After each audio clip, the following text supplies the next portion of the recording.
Mukunda jewellers మొట్టమొదటి factory outlet ఇప్పుడు కూకట్పల్లి, కొత్తపేట్, సోమాజిగూడ మరియు ఖమ్మంలో. నమస్తే అమ్మా. నమస్కారం అమ్మా. అమ్మ, భగవంతుడికి మనం నైవేద్యాలు పెడుతూ ఉంటాం. అవునమ్మా. అయితే ఎలాంటివి పెట్టాలో మీరు చాలా సందర్భాల్లో చెప్పారు. అసలు పెట్టకూడని నైవేద్యం అంటూ ఉంటుందా? ఎందుకు ఉండదమ్మా? ఉంటుంది.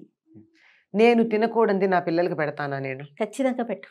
ఇది అనారోగ్యం కలిగిస్తుంది అంటే నేను తినను కదా, నా పిల్లలకి పెడతానా అంటే అలా భగవంతుణ్ణి కూడా మనం మన కుటుంబ సభ్యుడిగా, మన ఇంటికి పెద్దగా, మన శ్రేయోభిలాషిగా, మన మంచి చెడులు చూసేటటువంటి వాడిగా భావించుకుని కదా అన్ని రకాలుగా ఆయన సేవలు చేస్తున్నాం.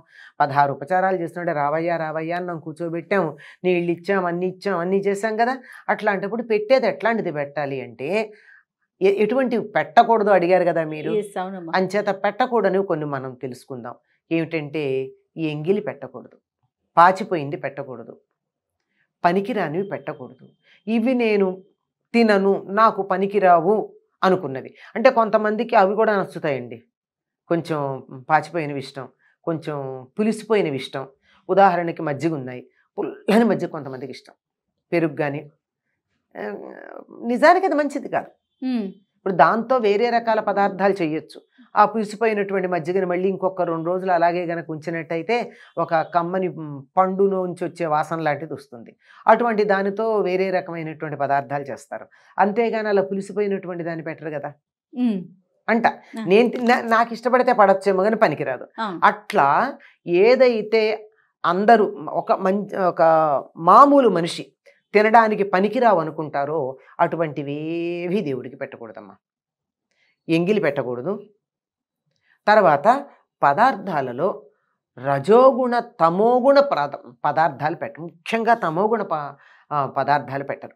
తమోగుణ ప్రధానం అంటే మాంసము, తరువాత వెల్లుల్లి, ఉల్లి, మసాలా, ఇలాంటి పదార్థాలు రూక్షములు అంటారు వీటిని. పదం వాడేదే అంటే చాలా స్ట్రాంగ్గా ఉంటాయట కదా, నాలుగు చుర్రు అనిపిస్తాయి. ఇలా చుర్రు అనిపించేటటువంటి పదార్థాలు దేవుడికి నివేదనగా పెట్టరు. ఎందుకంటే భగవంతుడు శుద్ధ సత్వ స్వరూపుడు. మన ఇంట్లో పసిబిడ్డ ఎలా ఉంటాడో అంత స్వచ్ఛంగా ఉంటాడు, అంత సుకుమారంగా ఉంటాడు. అందువల్ల అటువంటి పదార్థాలు పెట్టరు. అట్లాగే మనకు కొన్ని పదార్థాలు పెట్టకూడదు అని చెప్తారమ్మా. ఏమిటంటే ఇప్పుడు మనం వాడుతున్నారు అందరూను, సహజం కానివి పెట్టకూడదు. సహజం కానివి ఉన్నాయా? ఉన్నాయి. యాపిల్ ఉంది. యాపిల్ సహజమైన పండు కాదు. ఆ లోపల ఉన్న గింజలు చుట్టూతా ఒక పొర లాంటిది ఉంటుందే, ఇలా పొడుగ్గా ఉండి మధ్యలో గింజలు ఉండేది, ఆ భాగం మాత్రమే పండు. ఈ యాపిల్ అంతా కూడా దాని బయట ఉండే పువ్వుకు బయట ఉండేటటువంటి రక్షక పత్రాలు అవన్నీ అలా పండులాగా తయారైనవి.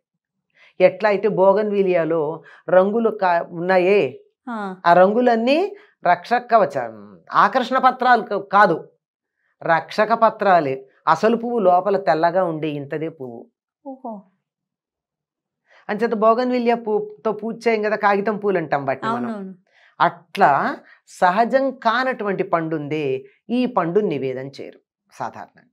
అంటే యాపిల్ పండు పెట్టరు సాధారణంగా. ఈ మధ్యకాలంలో దేవాలయాల్లో అక్కడ కూడా పెట్టేస్తూనే ఉన్నారు. సరే, దేవుడు కూడా మోడర్న్ దేవుడు అయిపోయినట్టున్నాడు. అది అలాగే నల్లని పళ్ళు కూడా పెట్టరు. కానీ నల్లని పళ్ళు పెట్టరు అంటే తాటిపండు నల్లగా ఉంటుంది. ఈ తాటిపండునే పోకల దమ్మక్క పెట్టింది, అది తప్ప మరొకట్లేక ఆవిడ భద్రాద్రిలో. ఇంకా అయితే లోపల నలుపుగా లేదు కనుక అది పనికొస్తుందో మనకి తెలియదు. నల్లగా ఉంటుందమ్మా తాటిపండు. మరి నల్లనివి పెట్టకూడదని నేరేడు పళ్ళు పెడతాం. కానీ ఇలా లోపల సీతాఫలాలు కూడా పెట్టరు, నల్లని గింజలు ఉంటాయి అని. అంటే తినేటప్పుడు కూడా సీతాఫలాలు తినడం కొంచెం ఇబ్బందిగానే ఎబ్బెట్టుగానే ఉంటుంది, నాజుగ్గా తినలేం. సీతాఫలం తింటుంటే ఎవరైనా కొద్దిగా ఎదుటి వాళ్ళు చూడకుండా ఉంటే బాగుండి అనిపిస్తుంది. ఇట్లాంటిది కూడా పెట్టరు అంటారు. కానీ తప్పనిసరిగా దసరాల్లో ఒక రోజున సీతాఫలాలు నివేదన చేయడం అన్నది ఉత్తర దేశంలో సంప్రదాయం. అంచేత ఇవి ప్రాంతీయంగా మనం పెట్టుకున్నాం. కానీ బేసిక్గా ఉన్నది ఏమిటంటే పాడైపోయింది, పురుగులు వచ్చింది, అందుకే రేగిపళ్ళు కూడా దేవుడికి నైవేద్యం పెట్టరు. ఎందుకంటే పురుగు ఎప్పుడు ఉంటుందో తెలియదు. పైకి బాగానే ఉంటుంది, ప్రతి కాయ ఇలా ఒలిచి లోపల పురుగు లేదు అని మనం కన్ఫర్మ్ చేసి పెట్టుకోవడం చాలా కష్టం. అవును, అంటే రేగుపళ్ళు పెట్టరు. ఇట్లా ఏవైతే పురుగులుండి కుళ్ళిపోయి ఉండే అవకాశం ఉందో అటువంటి వాటిని దేవుడికి నివేదనగా చేయడానికి ఇష్టపడరం, పెట్టకూడదని మాత్రం చెప్తారమ్మా. మనం ఏ ఆహారం తింటామో అది పెట్టాలి అని మనకు ధర్మశాస్త్రం చెప్తోంది. ఎందుకంటే రామాయణంలో తండ్రి చనిపోయాడు అని అరణ్యవాసంలో ఉన్న రాముడికి భరతుడు చెప్తే రాముడు వెళ్ళి గోదావరిలో స్నానం చేసి తండ్రికి తర్పణాలు ఇచ్చి, జలతర్పణాలు దగ్గరుండి చేయలేకపోయాడు కదా, వినంగానే తర్పణాలు ఇచ్చి ఆయనకి పిండ ప్రదానం చేస్తాడు. దేంతో చేస్తాడంటే గార పిండితో చేస్తాడు. ఆ గార చెట్ల నుంచి గింజలు తెచ్చి దాన్ని రాతి మీద నూరి అవే దగ్గరుండి దాన్ని ఇలా పిండిగా దేంతో కలిపారు, రేగు పళ్ళ గుజ్జుతో కలిపి చేసి అక్కడ పెట్టారు. అందుకే మీకు చిత్రకూటం వెళ్తే తప్పనిసరిగా రేగుపళ్ళు కొనుక్కోండి, తినండి అని చెప్తూ ఉంటారు. గమ్మత్తు ఏంటంటే అక్కడ రేగుపళ్ళల్లో మీకు ఒక్క పురుగు కూడా ఉండదమ్మా. ఎంత విచిత్రం కదమ్మా. చిత్రమే. ఆ రేగుపళ్ళు అంటే దాన్ని అంతా పిసికి గింజలు తీసేస్తే గుజ్జు వస్తుంది. ఆ గుజ్జులో ఈ గారపిండి కలిపి ఇలా ఉండలు చేసి తండ్రికి పిండి ప్రదానం చేశాడు. అవి చూసి కౌసల్య బాధపడుతుంది. ఎందుకంటే ఇంకా రాముడిని కలవలేదు ఆవిడ, ముందరి చూస్తుంది. అంటే నా కొడుకు అంతఃపురంలో రకరకాల పదార్థాలు తినేవాడు, ఇది తింటున్నాడు అనమాట. తానేది తింటే అది పితృదేవతలకు పెట్టాలని చెప్తారు కదా, తింటున్నది పెట్టాడు, నా కొడుకు ఇది తింటున్నాడా అని ఆ పిండాలు చూసి బాధపడుతుంది ఆవిడ.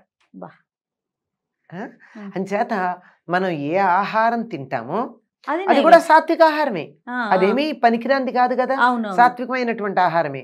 అటువంటిది మనం ఏం తింటుంటే అది పెట్టాలి అని చెప్పి చెప్తారమ్మా.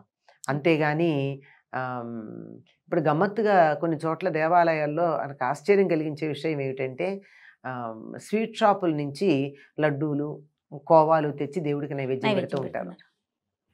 చేయకూడదమ్మా, అందరికీ పంచచ్చు. ఎదుటి ఉన్న వచ్చినటువంటి వాళ్ళందరూ దైవస్వరూపాలను భావించి వాళ్ళకి పంచచ్చు, తింటారు గనక. కానీ దేవుడికి నివేదన చేసేది మాత్రం మనంతట మనం శుచిగా ఉండి తయారు చేసిందే పెట్టాలమ్మా. వండేటప్పుడు శుచిగా ఉండాలి. పాచి బట్టలతో వండింది దేవుడికి పెట్టకూడదు, అది ముందర ఇంకో ముఖ్యంగా చెప్పాల్సింది. మనం స్నానం చేసి దేవుడికి నివేదన చేయాలనుకున్న వాళ్ళు స్నానం చేసి మంచి బట్టలు కట్టుకుని, మడి అని అంటే ప్రత్యేకం పూర్వకాలం మళ్ళు వేరే ఉండేవి. అప్పుడు కూడా నిజానికి మడి అంటే ఏమిటంటే ఏ రకమైనటువంటి ఇన్ఫెక్షన్స్, క్రిములు, కీటకాలు లేకుండా శుచిగా ఉండడం అని. మనం ఉతికి ఆరేసుకున్నటువంటి వస్త్రం ఉంటుంది కదా శుచిగా ఉండేది, ఆ వస్త్రాన్ని ధరించి కాలకృత్యాలకి వాటితో వెళ్లకుండా అప్పుడు మనం శుచిగా వండి పెట్టాలి తప్ప దైవానికి ఎవరో వండింది లేదా పాచిబట్టలతో వండింది, స్నానం చేయకుండా వండింది, అలాంటివి పెట్టకూడదు, పెట్టకూడదు. తప్పకుండా. నమస్తే. నమస్తే అమ్మా.